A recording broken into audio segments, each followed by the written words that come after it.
ജഡ്ജിക്കെതിരെ ക്ലർക്കിന്റെ Facebook live. Kattakada POCSO കോടതി ജഡ്ജിക്കെതിരെയാണ് senior clerk Sreelal ആരോപണം ഉന്നയിച്ചത്.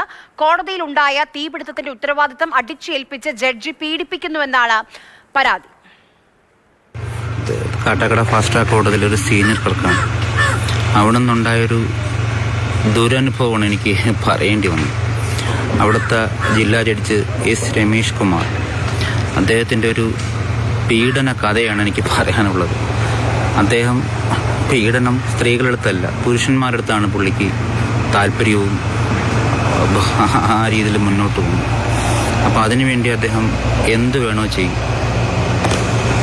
അങ്ങനെ ഇത് ഇവിടെ വന്ന 2023 മെയ്യിലാണ് ഇദ്ദേഹം ഇവിടെ വന്നത്. ആ സമയം മുതൽ ഇദ്ദേഹം തുടരുന്നുണ്ട്.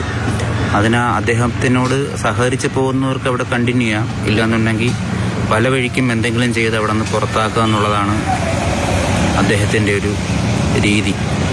നമ്മുടെ കോടതിയിൽ ഒരു തീപിടുത്തം ഉണ്ടാകുന്നൊരു സന്ദർഭം ഉണ്ടായി.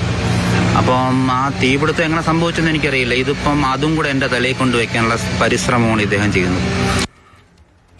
അനന്തകൃഷ്ണൻ വിവരങ്ങളുമായി നമുക്കിപ്പം ചേരുന്നുണ്ട്. അനന്തൻ, എന്താണ് സംഭവിച്ചത്, എന്തുകൊണ്ട് ഈ ഫേസ്ബുക്ക് ലൈവ് പോയി എന്നൊക്കെ ക്ലർക്ക് പറയുന്നുണ്ട്. ഇത് എത്ര കാലം മുൻപാണ് ഈ തീപിടുത്തം ഉണ്ടായത്? ഈ തീപിടുത്തത്തിന്റെ അതിന്റെ വിശദാംശങ്ങൾ എന്താണ് അനന്തൻ? അതെ, കഴിഞ്ഞ മാസമാണ് തിരുവനന്തപുരം കാട്ടാക്കട പോക്സോ കോടതിയിൽ തീപിടുത്തമുണ്ടായത്. അത് സംബന്ധിച്ച് ഇപ്പോഴും അതിൻ്റെ അന്വേഷണം നടന്നുകൊണ്ടിരിക്കുകയാണ്. അതിനിടെയാണ് ഇന്നിപ്പോൾ ഈ പോക്സോ കോടതിയിലെ സീനിയർ ക്ലർക്ക് ശ്രീലാൽ ഒരു ഫേസ്ബുക്ക് പോസ്റ്റുമായിട്ട് വന്നത്. ആ ഫേസ്ബുക്ക് പോസ്റ്റിൽ അദ്ദേഹം ആരോപണം ഉന്നയിക്കുന്നത് പോക്സോ കോടതി ഫാസ്റ്റ് ട്രാക്ക് കോടതി ജഡ്ജിന് എതിരെയാണ്.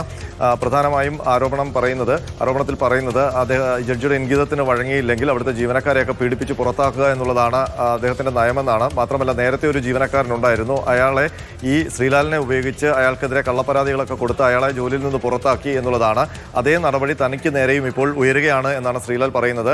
ഈ അടുത്തിടെ ഉണ്ടായ ഈ തീപിടുത്തത്തിൻ്റെ ഉത്തരവാദി താനാണെന്ന് വരുത്തി തീർക്കാൻ ശ്രമിക്കുന്നു. അത് പക്ഷേ ആ തീപിടുത്തം ഉണ്ടായതിൽ ജഡ്ജിയാണ് തനിക്ക് സംശയം എന്ന രീതിയിലാണ് ഈ ഫേസ്ബുക്ക് പോസ്റ്റിൽ ഇയാൾ പറയുന്നത്. മാത്രമല്ല, തന്നെ കാണാതായാൽ അതിൻ്റെ ഉത്തരവാദി ജഡ്ജിയാണെന്നും ഈ ഫേസ്ബുക്ക് ലൈവിലെ വീഡിയോയിൽ പറയുന്നുണ്ട്. ഇയാൾ നാട് വിട്ടു പോകുന്നത് പോലെ, അല്ലെങ്കിൽ ഇയാളെ കാണാതാവുകയായിരുന്നു എന്നുള്ളതും നമുക്ക് അത്തരം വിവരങ്ങളും ഉണ്ട്. ഇയാൾ മറ്റൊരു സ്ഥലത്ത് നിന്നാണ് ഈ ഫേസ്ബുക്ക് ലൈവ് ഇട്ടത്. അതിനുശേഷം ഇയാളെ കാണാതായി എന്നുള്ള വിവരമുണ്ട്. ഇപ്പോൾ അല്പസമയം മുമ്പ് തമ്പാനൂർ റെയിൽവേ സ്റ്റേഷനിൽ നിന്ന് ഇയാളെ കണ്ടെത്തി അവിടെ ഇയാൾ ഉള്ളതായി വിവരങ്ങൾ ലഭിച്ചു എന്ന് പോലീസിൽ നിന്ന് അനൗദ്യോഗികമായി നമുക്ക് അറിയാൻ കഴിഞ്ഞിട്ടുണ്ട്. നെടുമങ്ങാട് പോലീസ് ഇപ്പോൾ ഇയാൾക്ക് വേണ്ടിയുള്ള അന്വേഷണം നടത്തുകയാണ്. ബന്ധുക്കൾ ഇയാളെ കണ്ടെത്തി എന്നുള്ള അനൗദ്യോഗികമായ വിവരവും നമുക്ക് ലഭിക്കുന്നുണ്ട്. ഏതായാലും ഇയാൾക്കിനി ജീവിക്കാൻ പറ്റാത്ത അവസ്ഥയാണ് എന്നൊക്കെയാണ് ഈ ലൈവിൽ പറയുന്നത്. പക്ഷേ ഇതിൻ്റെ എത്രത്തോളമാണ് ഇതിൻ്റെ മറ്റ് കാര്യങ്ങൾ, അല്ലെങ്കിൽ ഈ പറയുന്നതിൽ വാസ്തവം എന്തെങ്കിലും ഉണ്ടോ എന്നൊക്കെയുള്ള കാര്യങ്ങൾ ഇനി പോലീസാണ് കണ്ടെത്തേണ്ടത്. അറിയാം.